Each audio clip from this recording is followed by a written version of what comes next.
proposer une petite cure à mon tour, une petite cure de confort. Je vous propose Où de ça se prendre, fait, ça ouais, la Nationale 7 en direction d'Orange. Et à proximité, eh bien, à Camaret-sur-Aigle, Hélène et son mari, Jacques, ont ouvert 2 chambres d'hôtes au milieu des vignes. Alors vous ajoutez une jolie piscine, une bonne table. Vous allez voir, c'est la recette du succès. Ça va être une bonne année. Hein. Ouais. Contrairement aux apparences, Jacques et Hélène ne sont pas vignerons. Ils sont propriétaires de ce mât typiquement provençal qu'ils ont transformé en chambre d'hôte. La bâtisse se trouve sur le territoire de Camaret-sur-Aigle, une région viticole très fréquentée par les touristes étrangers.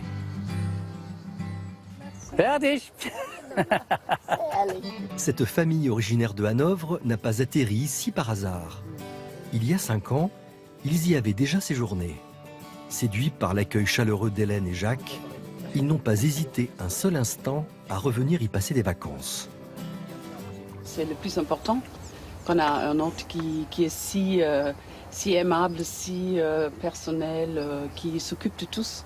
Je pense que c'est plus que 50%. C'est la maison, c'est la région, mais c'est aussi les gens qui sont là. Ancien cuisinier dans des grands restaurants, Jacques propose même à ses hôtes d'enfiler le tablier pour des petits cours de cuisine provençale. Tu fais attention à tes doigts, les doigts ils doivent rentrer, toi.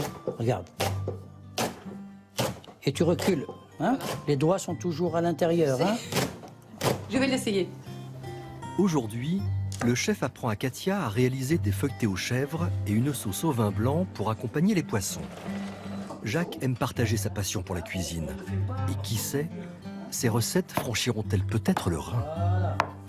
C'est très intéressante et il y a beaucoup de choses à savoir. Même si on pense on sait tous. Mais naturellement. Mais naturellement, on ne sait pas tous. Et si les touristes aiment revenir dans cet endroit, c'est aussi grâce au charme provençal de la maison. Ce mât est l'un des emblèmes de la région. Jacques et Hélène ont retapé cette bâtisse datant de 1870. Sans être vignerons, ils font perdurer à leur manière ce patrimoine local. Une petite fierté, entendons-nous bien. Hein, on n'est pas dans les monuments de France, mais on restaure, on rénove, on agrémente. Ça fait partie du paysage aussi. On essaie de rester assez fidèle à l'environnement, ne pas trop dénaturer, donc planter des oliviers, planter des cyprès de Provence, être sobre et garder toujours ce côté un peu authentique des lieux. Grâce à Jacques et Hélène, le bonheur est vraiment dans les vignes. Avec leurs 2 chambres d'hôtes, ils proposent une aventure humaine inoubliable. Alors, elle est magnifique, cette chambre Au milieu des d'hôte. vignes, c'est le bonheur. Au milieu des vignes. Eh bien, figure-toi que moi, je connais à la table Oui, tu peux ici mettre dessus un sur le ancien côté, prof comme de philo, devenu humoriste et qui maintenant est viticulteur. Il est à ta gauche, regarde. Oui, c'est Mais lui. non. Alors, Tu fais du vin? Bah oui, je fais du vin, oui. Je fais du vin, mais Dans le Luberon? oui, chez moi. Chez moi, là, dans mon jardin, j'ai un pied de vigne. Oh tiens, c'est tes vignes. Regarde. Non, j'en ai quelques-uns, je peux faire 5000 bouteilles l'année prochaine. Mais c'est pas mal. Ouais, Ça 5000 suffit pour bouteilles. l'année? Oui, pour toi, oui. À peine. Non, c'est bien, c'est du Syrah Grenache. On fait un petit vin. Là, l'année prochaine, j'aurai Quelle un petit appellation? rosé. Côte du Luberon? Côte de Luberon. À Et- boire avec grande modération, bien sûr. et de quel Et beaucoup coloris? de finesse. Et quel coloris, ce sera du rouge. Du rouge. Dans 2 ans, j'aurai du rouge. Voilà. Syrah Grenache, voilà, merveilleux. Alors, on en profite puisqu'on parle de Syrah, hein, qui est le grand cépage de la Côte-du-Rhône, surtout du Nord. Hein, Oui, ici, exact. on est quand même dans le département avec ce grand cru qui s'appelle l'Hermitage.